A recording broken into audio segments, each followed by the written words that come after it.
8 of In Tune with the Infinite by Ralph Waldo Trine. Coming into Fullness of Power. This is the Spirit of infinite power, and in the degree that we open ourselves to it does power become manifest in us. With God all things are possible. That is, in conjunction with God all things are possible. The true secret of power lies in keeping one's connection with God, who worketh all things. And in the degree that we keep this connection, are we able literally to rise above every conceivable limitation. Why then waste time in running hither and thither to acquire power? Why waste time with this practice or that practice? Why not go directly to the mountain top itself, instead of wandering through the byways, in the valleys, and on the mountain sides? That man has absolute dominion, as taught in all the scriptures of the world, is true not of physical man, but of spiritual man.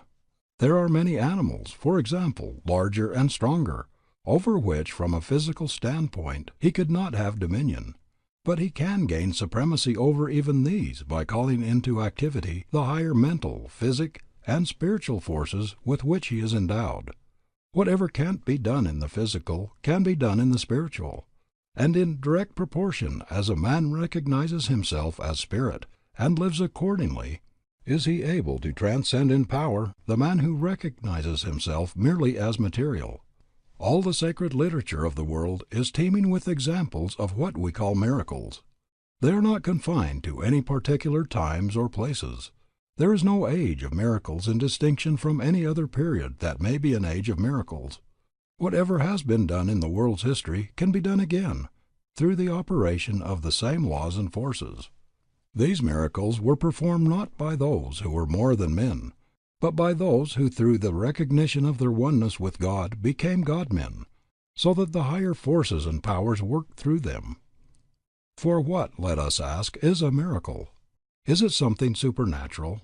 Supernatural only in the sense of being above the natural, or rather above that which is natural to man or his ordinary state. A miracle is nothing more or less than this. One who has come into a knowledge of his true identity, of his oneness with the all-pervading wisdom and power, thus makes it possible for laws higher than the ordinary mind knows to be revealed to him. These laws he makes use of.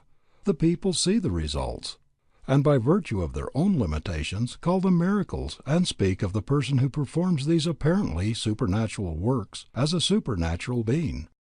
But they, as supernatural beings, could themselves perform these supernatural works if they would open themselves to the recognition of the same laws, and consequently to the realization of the same possibilities and powers.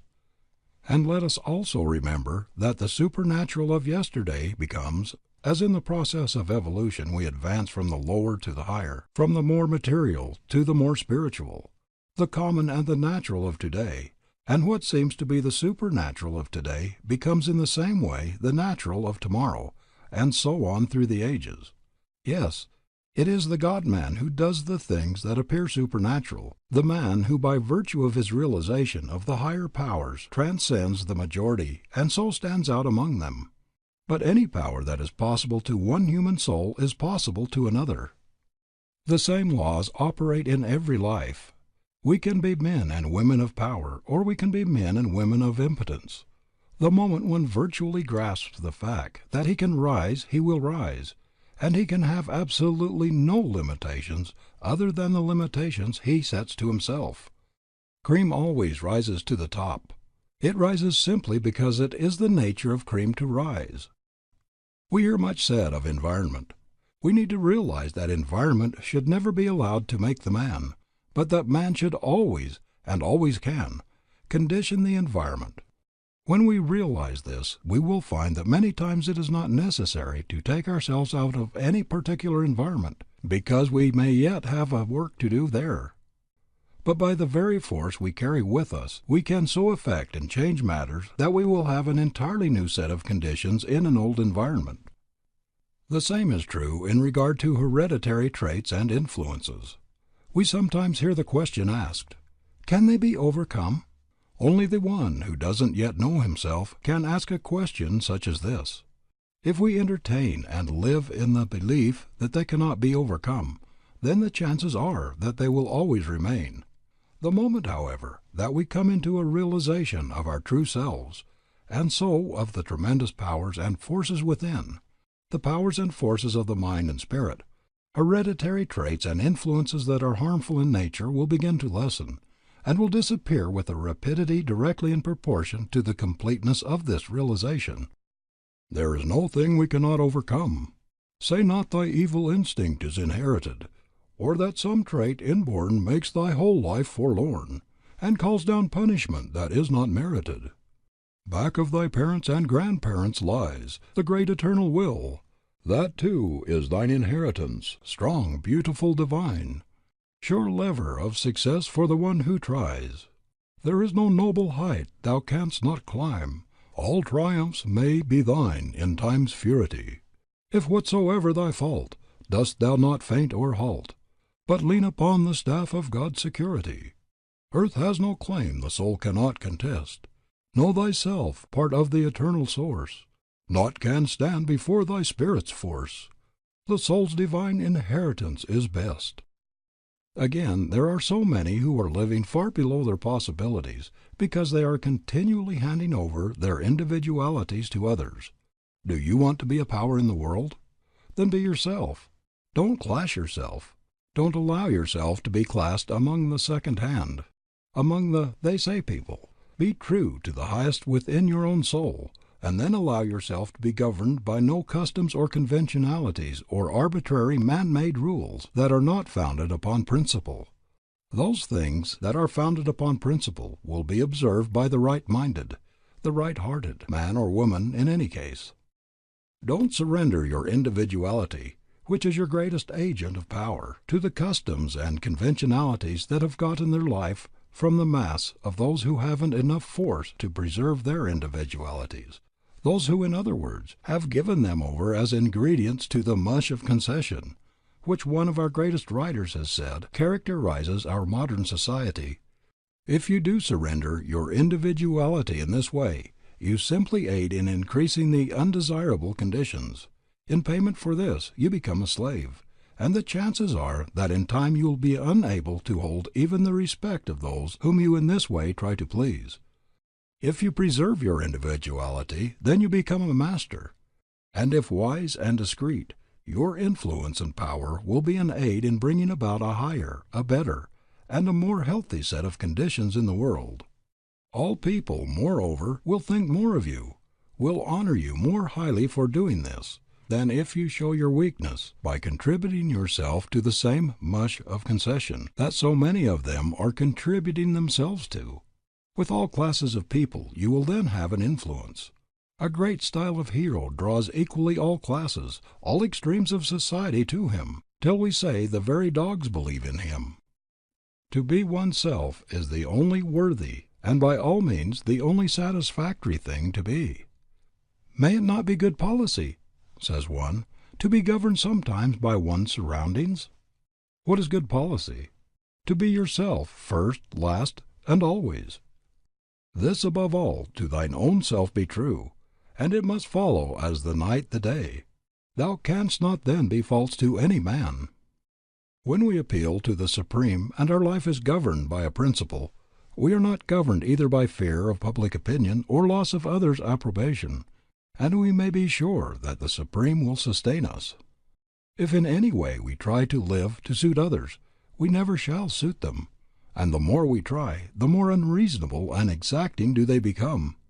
The government of your life is a matter that lies entirely between God and yourself, and when your life is swayed and influenced from any other source, you are on the wrong path. When we find the kingdom within, and become centered in the infinite, then we become a law unto ourselves. When we become a law unto ourselves, then we are able to bring to others a knowledge of laws higher than they are governed, or many times even enslaved by. When we have found this center, then that beautiful simplicity, at once the charm and power of a truly great personality, enters into our lives. Then all our striving for effect, that sure indicator of weakness and lack of genuine power, is absent. This striving for effect that is so common is always an indicator of a lack of something. It brings to mind the man who rides behind a dock-tailed horse, conscious of the fact that there is not enough in himself to attract attention. In common with a number of other weaklings, he adopts the brutal method of having his horse's tail sawed off, that its unnatural, odd appearance may attract from people the attention that he himself is unable to secure. But the one who strives for effect is always fooled more than he succeeds in fooling others. The man and the woman of true wisdom and insight can always see the causes that prompt, the motives that underlie the acts of all with whom he or she comes in contact. He is great who is what he is from nature, and who never reminds us of others. The men and the women who are truly awake to the real powers within are the men and women who seem to be doing so little, yet who in reality are doing so much. They seem to be doing so little because they are working with higher agencies, and yet are doing so much because of this very fact. They do their work on the higher plane. They keep so completely their connection with the infinite power that it does the work for them, and they are relieved of the responsibility. They are the careless people. They are careless because it is the infinite power that is working through them, and with this infinite power are they simply cooperating. The secret of the highest power is simply the uniting of the outer agencies of expression with the power that works from within. Are you a painter? Then in the degree that you open yourself to the power of the forces within, will you become great instead of mediocre. You can never put into permanent form inspirations higher than those that come through your own soul. In order for the higher inspirations to come through it, you must open your soul. You must open it fully to the supreme source of all inspiration. Are you an orator?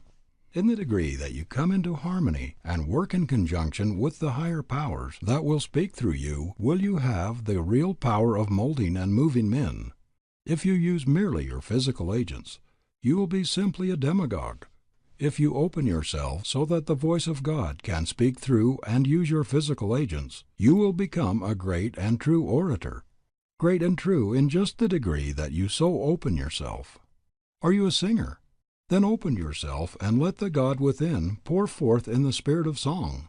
You will find it 1,000 times easier than all your long and studied practice without this. And other things being equal, there will come to you a power of song so enchanting and so enrapturing that its influence upon all who hear will be irresistible.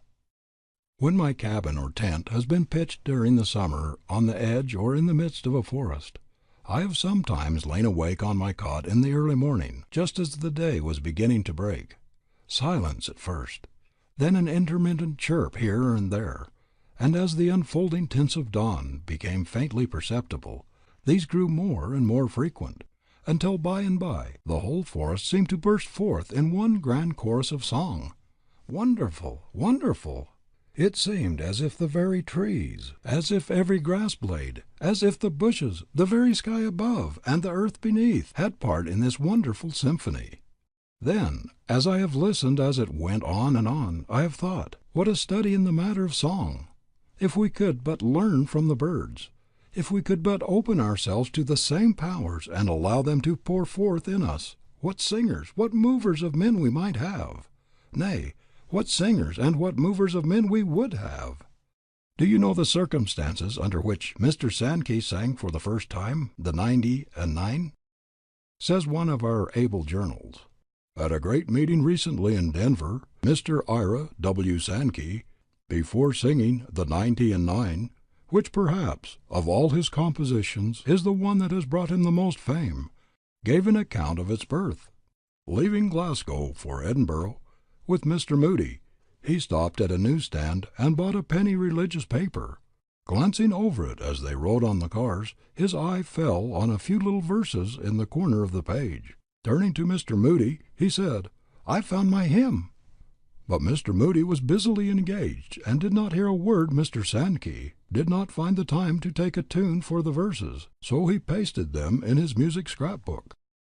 One day they had an unusually impressive meeting in Edinburgh, in which Dr. Bonar had spoken with great effect on the Good Shepherd.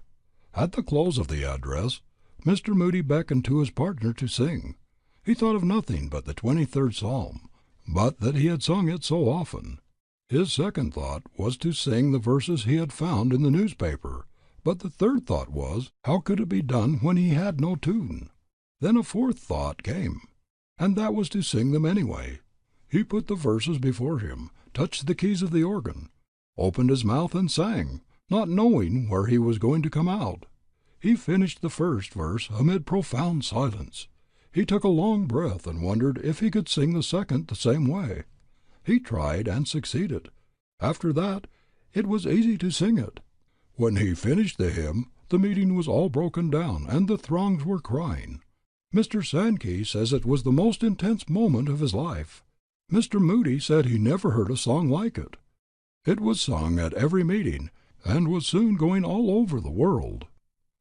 When we open ourselves to the highest inspirations, they never fail us. When we fail to do this, we fail in attaining the highest results, whatever the undertaking. Are you a writer? Then remember that the one great precept underlying all successful literary work is, look into thine own heart and write. Be true, be fearless, be loyal to the promptings of your own soul. Remember that an author can never write more than he himself is. If he would write more, then he must be more. He is simply his own amanuensis. He in a sense writes himself into his book. He can put no more into it than he himself is. If he is one of great personality, strong in purpose, deep in feeling, open always to the highest inspirations, a certain indefinable something gets into his pages that makes them breathe forth vital, living power, a power so great that each reader gets the same inspirations as those that spoke through the author. That's written between the lines is many more times more than that's written in the lines. It is the spirit of the author that engenders this power. It is this that gives that extra 25 or 30% that takes a book out of the class called medium and lifts it into the class called superior. That extra percent that makes it the one of the 100 that is truly successful, while the 99 never see more than their first edition. It is this same spiritual power that the author of a great personality puts into his work, that causes it to go so rapidly from reader to reader, for the only way that any book circulates in the ultimate is from mouth to mouth, any book that reaches a large circulation. It is this that many times causes a single reader, in view of its value to himself, to purchase numbers of copies for others. A good poem, says Emerson, goes about the world offering itself to reasonable men, who read it with joy and carry it to their reasonable neighbors. Thus it draws to it the wise and generous souls, confirming their secret thoughts, and through their sympathy really publishing itself. This is the type of author who writes not with the thought of having what he writes become literature, but he writes with the sole thought of reaching the hearts of the people, giving them something of vital value, something that will broaden, sweeten, enrich, and beautify their lives, that will lead them to the finding of the higher life, and with it the higher powers and the higher joys. It most always happens, however, that if he succeeds in thus reaching the people, the becoming literature part somehow takes care of itself, and far better than if he aimed for it directly. The one, on the other hand, who fears to depart from beaten paths, who allows himself to be bound by arbitrary rules, limits his own creative powers in just the degree that he allows himself so to be bound. "My book," says one of the greatest of modern authors, "shall smell of the pines and resound with the hum of insects. The swallow over my window shall interweave that thread or straw he carries in his bill into my web also." Far better, gentle sage, to have it smell of the pines and resound with the hum of insects, than to have it sound of the rules that a smaller type of man gets by studying the works of a few great, fearless writers like yourself, and formulating from what he thus gains a handbook of rhetoric. Of no use are the men who study to do exactly as was done before, who can never understand that today is a new day. When Shakespeare is charged with debts to his authors, Landor replies, "Yet he was more original than his originals. He breathed upon dead bodies and brought them into life." This is the type of man who doesn't move the world's way, but who moves the world his way. I'd rather be an amanuensis of the infinite God, as it is my privilege literally to be, than a slave to the formulated rules of any rhetorician, or to the opinions of any critic. Oh, the people over and over. Let me give something to them that will lighten the everyday struggles of our common life, something that will add a little sweetness here, a little hope there, something that will make more thoughtful, kind, and gentle this thoughtless, animal-natured man, something that will awaken into activity the dormant powers of this timid, shrinking little woman, powers that when awakened will be irresistible in their influence, and that will surprise even herself. Let me give something that will lead each one to the knowledge of the divinity of every human soul, something that will lead each one to the conscious realization of his own divinity, with all its attendant riches and glories and powers. Let me succeed in doing this, and I can then well afford to be careless as to whether the critics praise or whether they blame. If it is blame, then under these circumstances it is as the cracking of a few dead sticks on the ground below, compared to the matchless music that the soft spring gale is breathing through the great pine forest.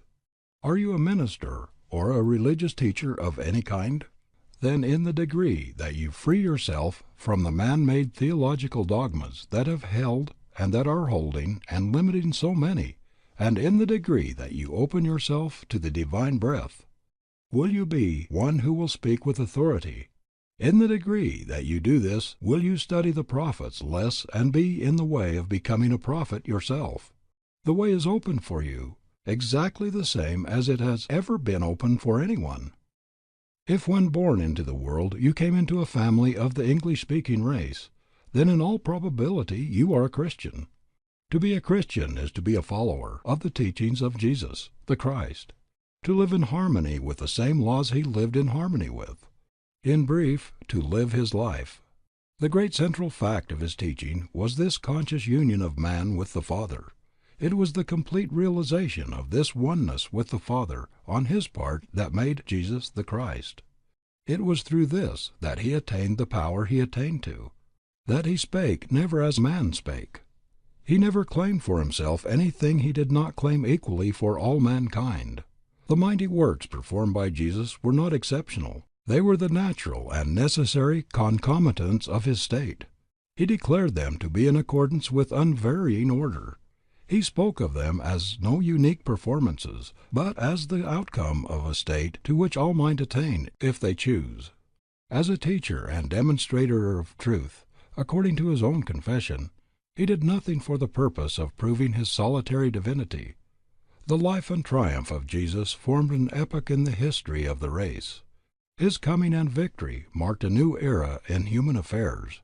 He introduced a new because a more complete ideal to the earth. And when his three most intimate companions saw in some measure what the new life really signified, they fell to the earth, speechless with awe and admiration.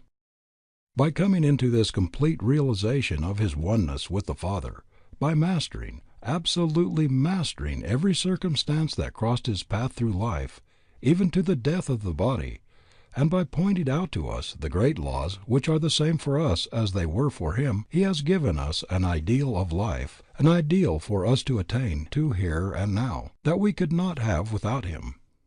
One has conquered first, all may conquer afterward.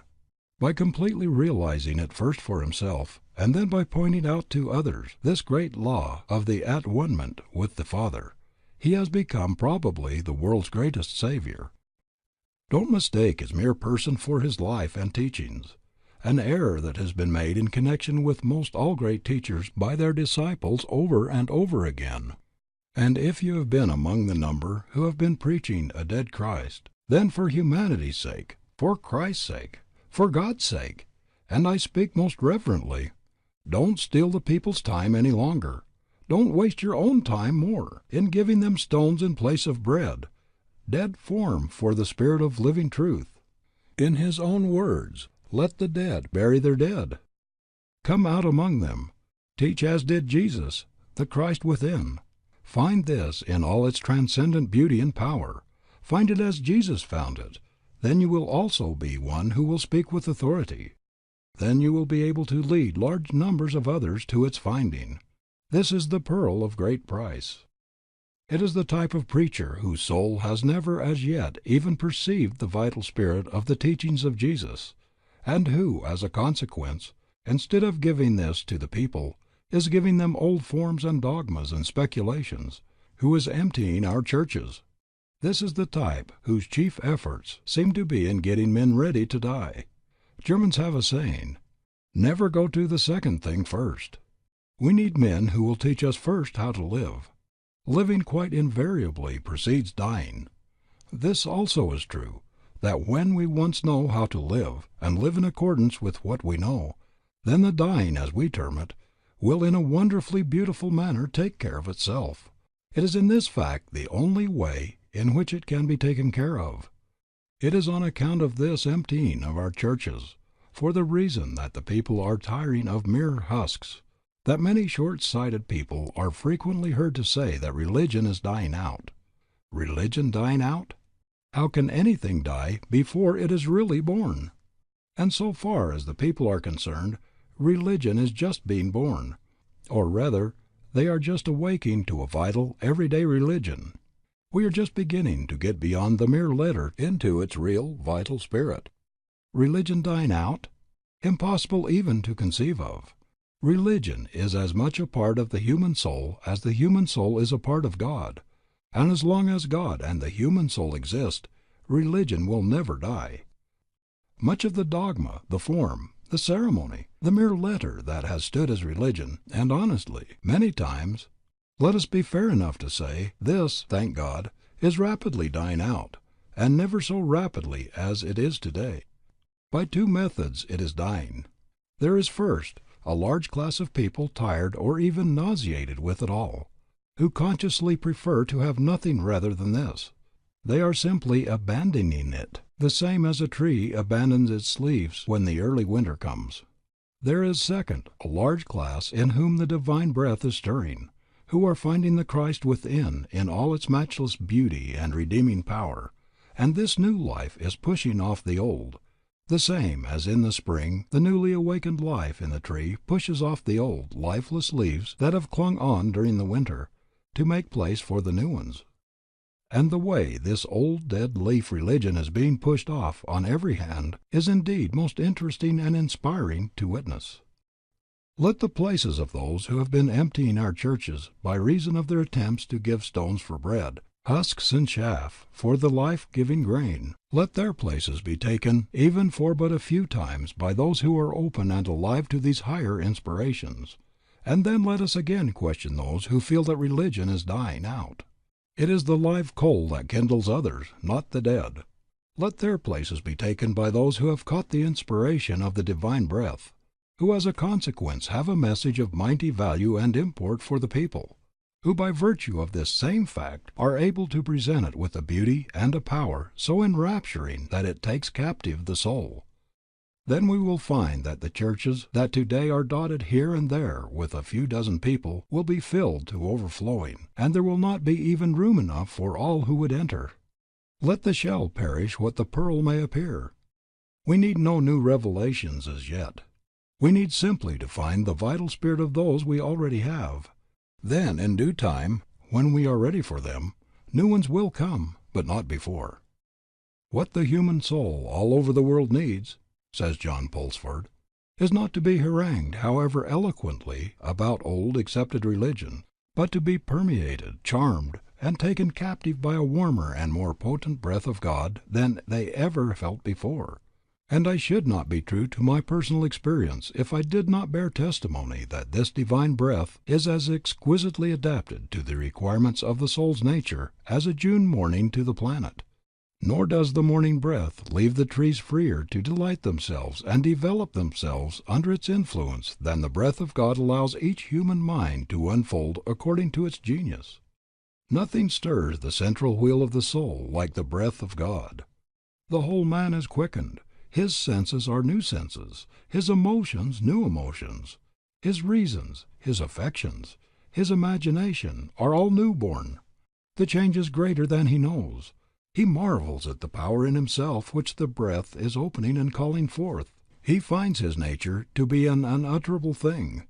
He is sure, therefore, that the future must have inconceivable surprises in store, and herein lies the evidence, which I commend to my readers, of the existence of God, and of the eternal human hope. Let God's breath kindle a new springtime in the soul, start into life its deeply buried gems, lead in heaven's summer. You will then have as clear evidence of God from within as you have of the universe from without. Indeed, your internal experience of life and illimitable hope in God will be nearer to you, and more prevailing than all your external and superficial experience of nature and the world. There is but one source of power in the universe. Whatever then you are, painter, orator, musician, writer, religious teacher, or whatever it may be, know that to catch and take captive the secret of power is so to work in conjunction with the infinite power, in order that it may continually work and manifest through you. If you fail in doing this, you fail in everything.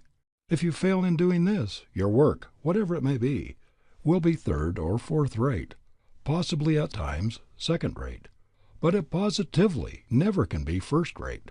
Absolutely impossible will it be for you to ever become a master. Whatever estimate you put upon yourself will determine the effectiveness of your work along any line.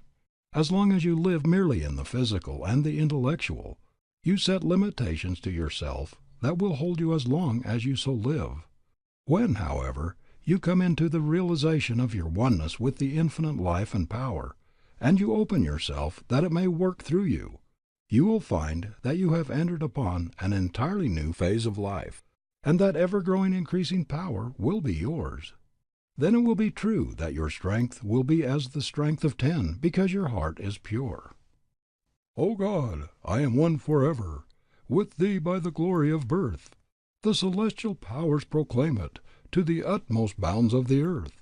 I think of this birthright immortal, and my being expands like a rose. As an odorous cloud of incense, around and above me it flows. A glorious song of rejoicing, an innermost spirit I hear, and it sounds like heavenly voices, in a chorus divine and clear. And I feel a power uprising, like the power of an embryo God. With a glorious wall it surrounds me, and lifts me up from the sod. End of section.